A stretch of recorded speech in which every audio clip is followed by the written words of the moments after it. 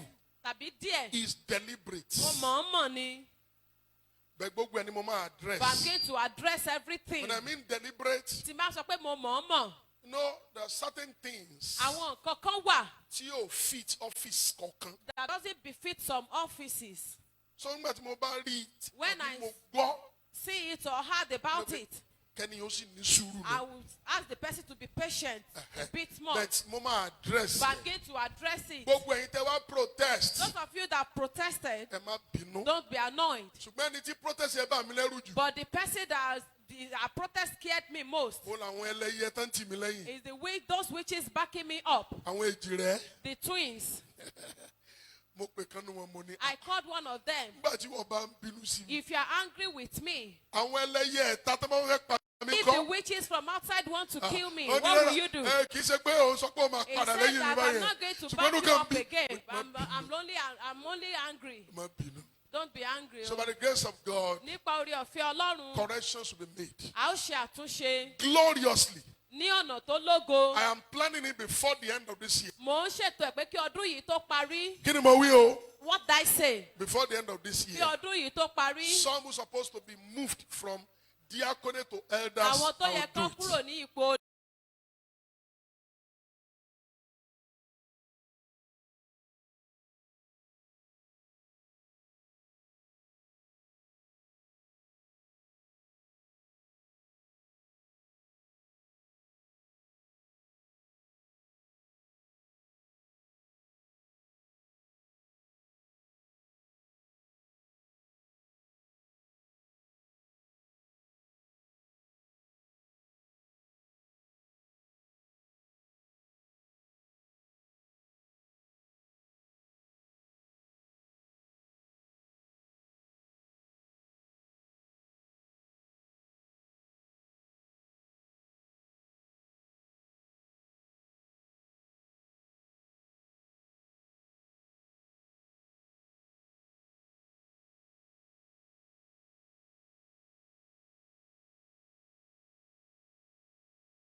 Global Leaders House Support Network. The leaders of House Support Network. Please wait to see Pastor Kuforiji after the service.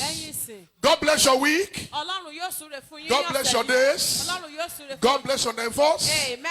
God bless your undertakings. Amen. No evil shall befall you. Amen. It's well with your soul. Amen. In Jesus' name. Amen. Absent. Ọ̀nà lápọ̀ yìí o, wẹ́lẹ̀ kú o, torí májẹ̀mú ṣẹ̀ṣẹ̀ bẹ̀rẹ̀ ní èlé kú o. Ọ̀nà lápọ̀ o, wẹ́lẹ̀ kú o, torí májẹ̀mú ṣẹ̀ṣẹ̀ bẹ̀rẹ̀ ní èlé kú o. Olúṣọlá o, wẹ́lẹ̀ kú o, torí májẹ̀mú ṣẹ̀ṣẹ̀ bẹ̀rẹ̀ ní èlé kú o. Ọ̀nà lápọ̀ o, wẹ́lẹ̀ kú o, torí májẹ̀mú ṣẹ̀ṣẹ̀ bẹ̀rẹ̀ ní wẹ́lẹ̀ kú o. Gabriel o, wẹ́lẹ̀ kú o, torí májẹ̀mú ṣẹ̀ṣẹ̀ bẹ̀rẹ̀ ní wẹ́lẹ̀ kú o. Ọ̀nà lápọ̀ o, wẹ́lẹ̀ kú o, torí májẹ̀mú ṣẹ̀ṣẹ̀ bẹ̀rẹ̀ ní wẹ́lẹ̀ kú o. Praise the Lord. Hallelujah. Praise the Lord. Hallelujah. Praise the living Jesus. Hallelujah. Let's also all rise to our feet. Let's stretch our hands to our daddy in the Lord. I want us to pray for him. Daddy, you will not die. Daddy, you will not see evil. I want you to pray from the bottom of your heart. Mothers,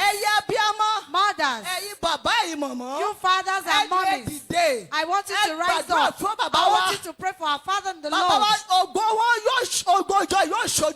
the glory of this church will be in his presence. He will not go before his time. He will not die to the mockery of the enemy. Open your mouth and pray for him. Bàbá wa àti Ọlọ́run wa yọ̀ lọ́gbà ẹgbẹ́ ọ̀gá agbàdúrà fún àwọn bàbá wa lórúkọ Jésù mo gbàdúrà ojú yóò ní rí bí lórúkọ Jésù ẹ ò ní dòkú má jẹ́ mú ògo ìṣẹ̀ṣẹ̀ ògo ìjọ ìṣẹ̀ṣẹ̀ bẹ̀rẹ̀ ní lórúkọ Jésù yóò ṣojú ẹ̀mí yìí glorious transformation yóò ṣojú ẹ̀mí yìí bàbá ẹ̀ ní fọjọ́ lọ́jọ́ lọ lórúkọ Jésù nítorí pé ìjọ ìṣẹ̀ṣẹ̀ bẹ̀rẹ̀ ní lórúkọ Jésù àdèbí líga lórúkọ Jésù ẹ máa wò lókèrè lórúkọ Jésù Ọlọ́run tó pè yìí lórúkọ Jésù yóò fi múlẹ̀ lu ayé yìí lórúkọ Jésù ojú òní tì yìí lórúkọ Jésù ìjọ yẹn á gbòòrò ìjọ Rescue Global Ministry lórúkọ Jésù òkìkí àkọ́ lórúkọ Jésù ògo ìjọ yẹn á búyọ fẹ́ rí bàbá màmá ẹ̀ jọ wọn mọ́ lórúkọ Jésù ẹ̀ jọ wọn ògo ìjọ yìí lórúkọ Jésù gbogbo àwọn ọ̀rọ̀ ṣẹ́ Ọlọ́run gbogbo àwọn dicknesses àti elders àtàwọn ọmọ ọjọ́ yìí lórúkọ Jésù ògo ìjọ yìí nígbà tó bá búyọ a ò ní dàwátì Olúwo ṣé o agbẹ́pẹ́ tùgbọ́ okùn àtàgbà kó lóra kó fi fún yín ọpọlọ yóò ní dàrú Olúwa tì lẹ́yìn agbẹ́pẹ́ tùgbọ́ gba gbogbo ògo Jésù Kristi Olúwa wa. Àmín. Praise the Lord. Hallelujah. It's time to bring our tithes to the Lord. The Bible says in the book of Malachi chapter 3 verse 10 to 11. It is a command. It is a command. Say, bring ye all tithe to my house. I want the tithe to come forward. Let the tithe come forward. Make sure you pay your tithe wholeheartedly. He said, prove me. If I will not open the windows of heaven and I will pour down blessing upon it to the extent there is no room to curtail it. Tell it, somebody, this is my tithe before you, Lord. Bless the work of my hands. You have commanded me to do so.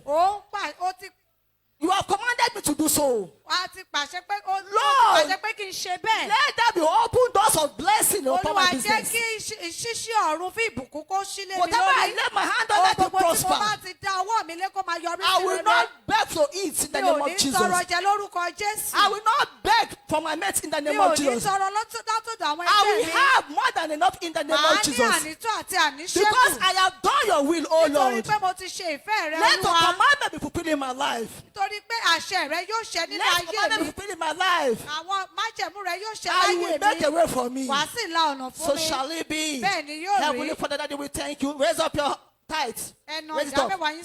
Father, in the name of Jesus. Amen. Our Lord, our God, Daddy, we thank you, Lord. Thank you, Lord. Thank you, Lord, for your grace you are giving to us. Thank you, Lord. Lord, this is the 1/10 of our tithe we have brought it to you. Lord, satisfy them in the name of Jesus. Amen. I pray for every one of you, where you have brought the money, you will never know lack in the name of Jesus. Amen. The Lord will bless your businesses in the name of Jesus. Amen. The Lord that make a way in the wilderness will make a way for you in the name of Jesus. Amen. You will never lack anything good in the name of Jesus. Amen. I pray for that your hand you used to hold your head tight. Anything you lay your hand on, this we shall prosper in the name of Jesus. Amen. I command the open heaven to be upon your business in the name of Jesus. Amen. And it shall be well with you. Amen. After this time, testimony will follow. Amen. So shall it be in the name of the Father, Amen. and of the Son, Amen. and of the Holy Spirit. Amen. In Jesus' precious name we have prayed. Amen.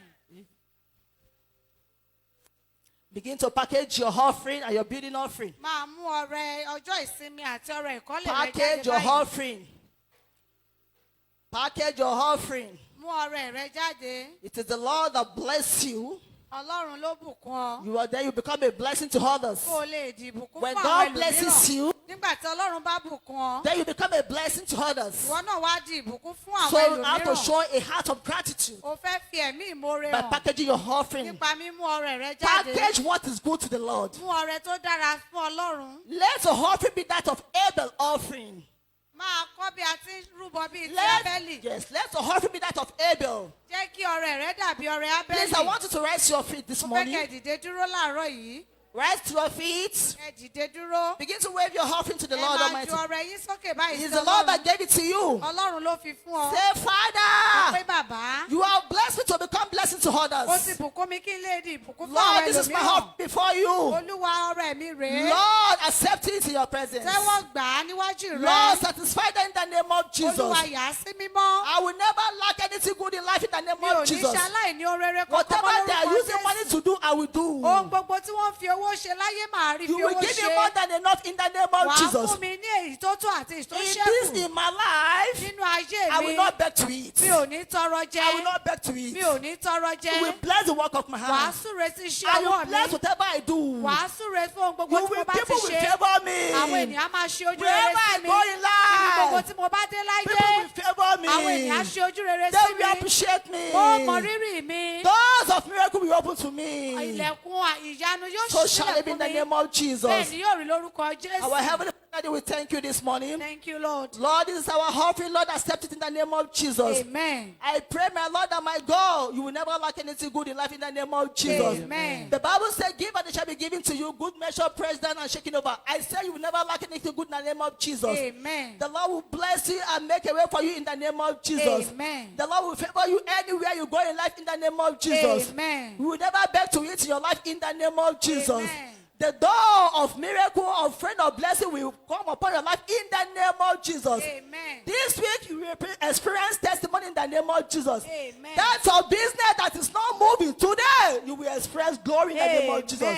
The Lord shall bless you. Amen. And it will be well with you. Amen. Glorious manifestation will manifest your life. Amen. So shall it be in the name of the Father, Amen, and of the Son, Amen, and of the Holy Spirit. Amen. In Jesus' mighty name we are praying. Choir. Olóore lórúkọ Jésù la fi ríre gbà lọ́wọ́ bàbá. Àwa dúpẹ́ lọ́wọ́ Jésù olóore. Lórúkọ Jésù la fi ríre gbà lọ́wọ́ bàbá. Àwa dúpẹ́ lọ́wọ́ Jésù olóore. Lórúkọ Jésù la fi ríre gbà lọ́wọ́ bàbá. I want you to dance. Àwa dúpẹ́ lọ́wọ́ Jésù olóore. Orúkọ Jésù la fi ríre gbà lọ́wọ́ bàbá. Àwa dúpẹ́ lọ́wọ́ Jésù olóore wa. Lórúkọ Jésù la fi rí dáhùndé lọ́wọ́ bàbá. Àwa dúpẹ́ lọ́wọ́ Jésù olóore. Orúkọ Jésù la fi ríre gbà lọ́wọ́ bàbá.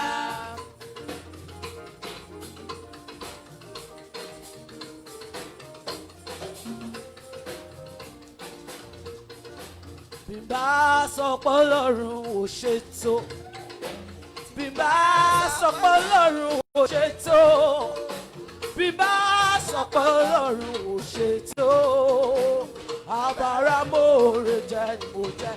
Bí n bá sọ pé, bí n bá sọ pé Ọlọ́run ò ṣètò. Mi fẹ́ bá wọn sọ bẹ́ẹ̀. Tí bá sọ pé Ọlọ́run ò ṣètò. Tí bá sọ pé Ọlọ́run ò ṣètò. Abáramóore jẹ́ níbí o. Jesus. Ebube, ebube, ebube níkẹ́. Jesus. Ebube, ebube níkẹ́. Somebody help my Jesus. Ebube, ebube níkẹ́. Somebody help my Jesus. Ebube, ebube, ebube níkẹ́. Eze, ìdí ego, onye na-abị ọzọ. Ìdí ego, onye dịka chi, onye dịka Chukwu, ọmalịcha, akụ na-echeba ụwa. Kụla ya elu, Bụla Jesus elu, bụla ya bụla Jesus elu, igwe igwe, igwe, igwe, igwe, igwe, igwe, igwe. Praise the living Jesus. Hallelujah.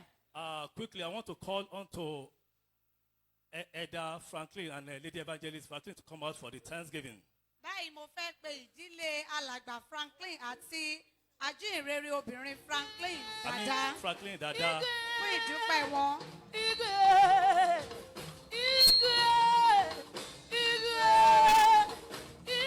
sing igwe.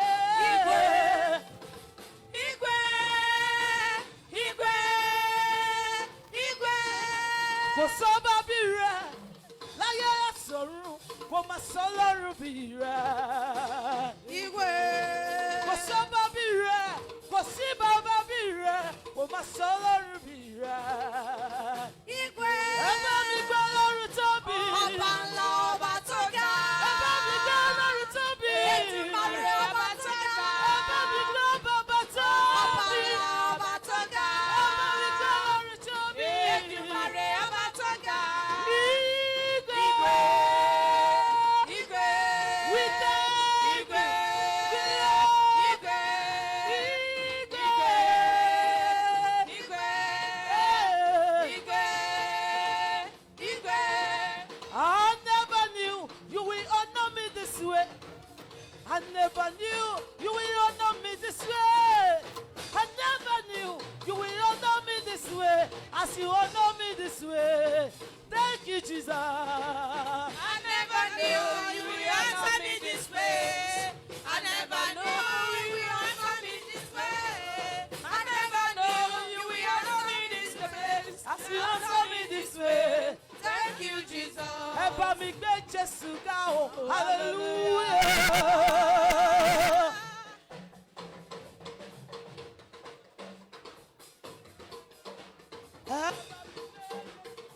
Hallelujah. Olórí ogun ọ̀run o. Hallelujah. Ẹ bá mi gbé ga. Ẹ bá mi gbé Jésù ga o. Hallelujah. Ẹ bá mi gbé Jésù ga o. Hallelujah. Olórí ogun ọ̀run o. Hallelujah. Ẹ bá mi gbé Jésù ga o. Ọba ní í ṣe. Ẹ bá mi gbọ́ kìkì rẹ̀ olórí ayé ni. Olórí ogun ọ̀run o. Hallelujah. Gbé Jésù ga o. Hallelujah. Ẹ bá mi gbé Jésù ga o. Hallelujah. Olórí ogun ọ̀run o. Hallelujah. Thank you, thank you, thank you. Mo fi àsìkò yìí dúpẹ́ lọ́wọ́ gbogbo yín pátápátá. Pàápàá jùlọ pásítọ̀ wa, dáàdi wa, ẹ ṣé gan. I'm very grateful. Kábíyèsí mi kí yín dáadáa. Wọ́n gbúrò yín ní ààfin. Wọ́n gbọ́ mẹ́sẹ̀gì láàfin. Wọ́n ní ẹ ṣé. Mo dúpẹ́ lọ́rọ̀ àwọn ọkùnrin, àwọn obìnrin, àwọn elders. Fún ayẹyẹ tí a lọ ṣe fún màmá wa nílé. Bàbá, ẹ̀rù bà mí. Ẹ̀rù bà mí. No, 2 weeks before the occasion, mi ò lè sùn. mi ò lè sùn mo wà ní Port Harcourt mo wà ń bọ̀ ní àìdá kí àbúrò mi kó pè mí kó máa fún mi ní messages láti church wọn ẹ̀gbọ́n wọn tẹ́ bá délé kẹ́ mọ́ ṣe yàfùnyàfùn tẹ́ bá délé ẹ má fún yàn lówó o mo ní kí ló ń pè ní ìnáwó kí là ń pè ní ìnáwó tẹ́ ń bá wá ẹ máa wojú kẹ́ tó fún wọn lówó you know màá jí ní 12 o'clock kí n lọ tọ̀ láti 12 yẹn mi lè sùn mọ́ ìyẹn nìkan kọ́ ǹjẹ́ àwọn tó ń bọ̀ ṣé wọn ò ní fara pa ṣé wọn ò ní gbé wọn lọ ṣé wọn ò ní l'accident.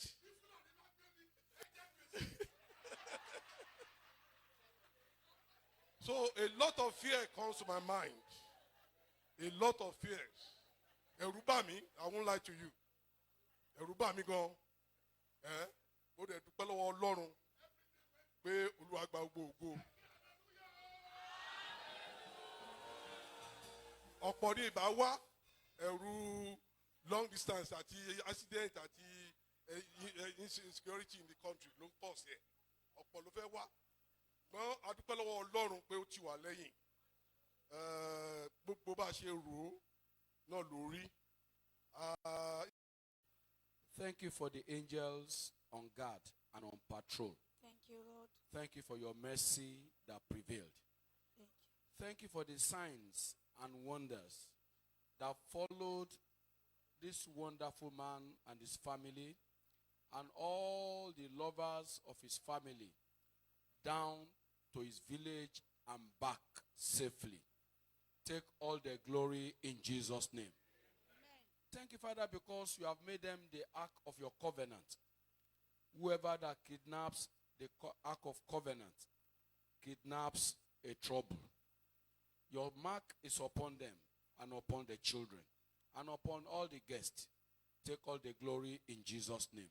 Amen. Lord, aftermath disasters, aftermath challenges and warfare or trials that may ensue because of this event, Holy Spirit, take control in Jesus' name. I speak as the oracle of God. I cancel all negative and evil prophecies in the name of Jesus Christ. Let the faith in Christ Jesus and the covenant promises on this mountain prevail for good in this family in Jesus' name. I pray for you, Baba. You will live to a good old age. You will not go to your ancestors until you have achieved a good old age. In the name of Jesus. Your wife by your side, two of you will grow to a good old age. In the name of Jesus. Your children will celebrate you and celebrate you and celebrate you continuously, even when you have gone beyond the grave in the name of Jesus. And I pray in your lifetime, your children shall become great. They shall become notable. They will become achievers in the name of Jesus. I pray for every soul in the church that have occasions like this near or in the future. And I pray that the Lord God will sustain all such events and ceremonies in the name of Jesus Christ. Shout a believing amen. And no evil shall befall any member whatsoever in Jesus' name. The only burials we have on this mountain shall be burials of the aged and the old in the mighty name of Jesus Christ. Shout a wonderful amen. Amen. Congratulations. Ẹ kú oríire. Praise the living Jesus. Hallelujah.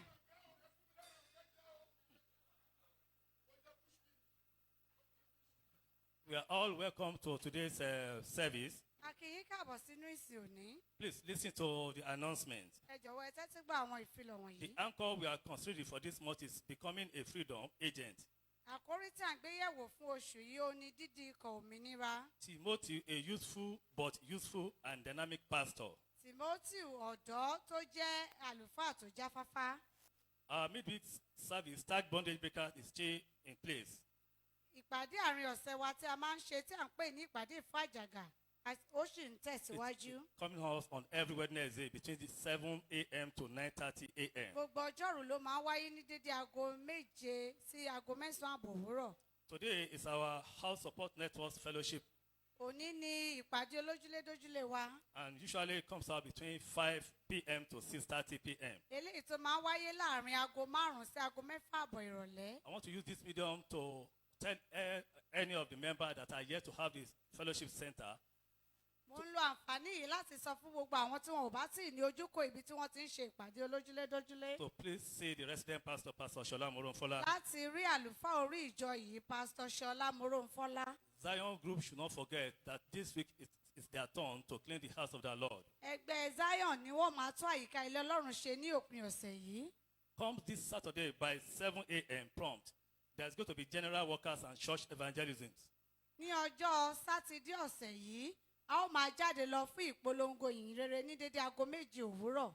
So it's very, very important. Put it in mind. Eléyìí ṣe pàtàkì fún gbogbo òṣìṣẹ́ ìjọ yìí. The Good Women Fellowship should not forget their fasting and prayer that is coming up this Saturday. Sorry, this Thursday. Kí àwọn obìnrin rere kó má ṣe gbàgbé ìpàdé àwẹ̀ àti àdúrà wọn tí yóò wáyé ní ọjọ́ Thursday ọ̀sẹ̀ yìí. The time is 5 p.m. Aago 5 ìrọ̀lẹ́ ni. The following people that is under the Men of Velos group leaders should please wait immediately after this service. Kí gbogbo àwọn orúkọ tí wọ́n fẹ́ dà yìí tí wọ́n wà ní ẹgbẹ́ àwọn akọni ọkùnrin kí wọ́n dúró lẹ́yìn sí lónìí láti ṣe ìpàdé ráńpẹ́. Pastor Oyeleke, Deacon Suleiman Adekunle, Pastor Adegoke Emmanuel, Elder MK Assis, Elder Olasupo, Pastor Shola Moronfola, Barrister Orimoloye, Elder Ojetola, Pastor Chris Oyakune, Emmanuel Anthony Emmanuel, Pastor Taiwo Orugbemi, Deacon Lucky Onogbere, Deacon Akinwade Moses, Brother Sheye Ogundeji, Elder Apata Joseph, and Pastor Olakorede Solomon. They should please wait because there is going to be a feedback, a discussion, and important meetings for them to discuss too. Kí gbogbo àwọn tí a dárúkọ yìí dúró lẹ́yìn sí lónìí láti ṣe ìpàdé. The board of elders and deacons should not forget their meeting that is coming up next Sunday. Àwọn ìgbìmọ̀ díákónì lọ́kùnrin lóbìnrin àti alàgbà kí wọ́n má ṣe gbàgbé ìpàdé wọn tó ń bọ̀ ní ọ̀sẹ̀ tó ń bọ̀ ní ọjọ́ ìsinmi. Both new and old members should make sure that they attend. Àti àwọn tó ti wà níbẹ̀ tẹ́lẹ̀ pẹ̀lú àwọn tí a ṣèyàn kún wọn ni kí wọ́n dúró fún ìpàdé yìí. The appreciations. Ìdúpẹ́. Elder Timothy Akinde. Alàgbà Timothy Akinde. Appreciate the entire church for their turn up during their funerals of their fathers. Wọ́n dúpẹ́ lọ́wọ́ gbogbo ìjọ fún títúyáyá jáde wá sí ibi ìsìnkú jáde. That's a special opposed to Pastor Adewuyi Emmanuel Adegoke. Ti Pastor Adewuyi Adegoke. That's the late Pastor Adewuyi Emmanuel Adegoke. Eléyìí ti ṣe àná wọn. Really appreciate the entire church for that. Wọ́n dúpẹ́ lọ́wọ́ gbogbo ìjọ fún èyí. Also, we can see that Elder Franklin and Lady Evangelist Franklin Dada just appreciate God. Bí a ṣe rí i pé alàgbà Franklin Dada àti aya wọn ṣe wá dúpẹ́ lọ́wọ́ Ọlọ́run. Really thank God that everyone of us that turn up that the Lord will bless you in Jesus' name. Pé gbogbo ẹ̀yin tí ẹ wá Ọlọ́run yóò súre fún yín lórúkọ Jésù. The family of Pa Taiwo Adeshola Owolabi invite the entire CK Regulum to the memorial service of the father that is coming up on Saturday, 22nd of May.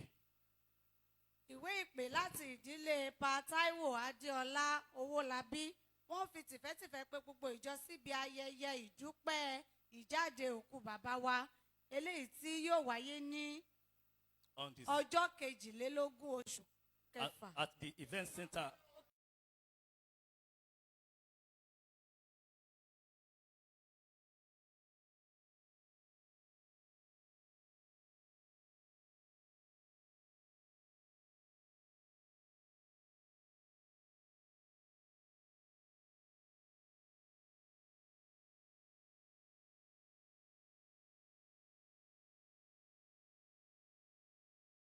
Ní aago kan àbọ̀.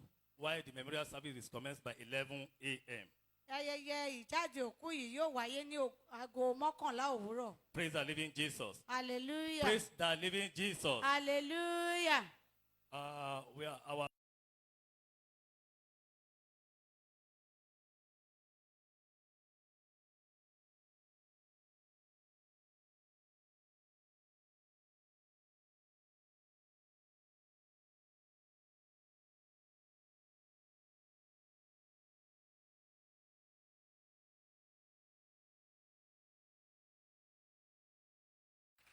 So it's going to end on 16th of June, 2021.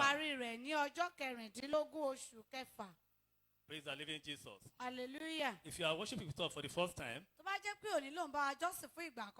we want you to stand up while we acknowledge you and we pray for you. You're somebody special. Welcome, welcome. You are somebody special. We hope you come again. No matter who you are, we say we love you. No matter where you come from, we say we love you. You are somebody special. Welcome, welcome. You are somebody special. We hope you come again. You are welcome, ma. Into this, the Christ the King Rescue Global Ministry. Christ the King Rescue Global Ministry. Where freedom is our mandate. Please kindly follow the direction of the ushers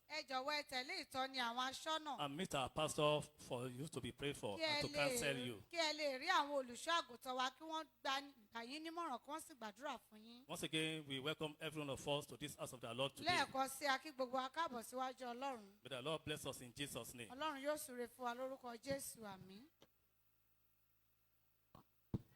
Praise the Lord. Praise the Lord. Once again, I want to remind us, for those of us who make pledges during the book launching of our Daddy in the Lord.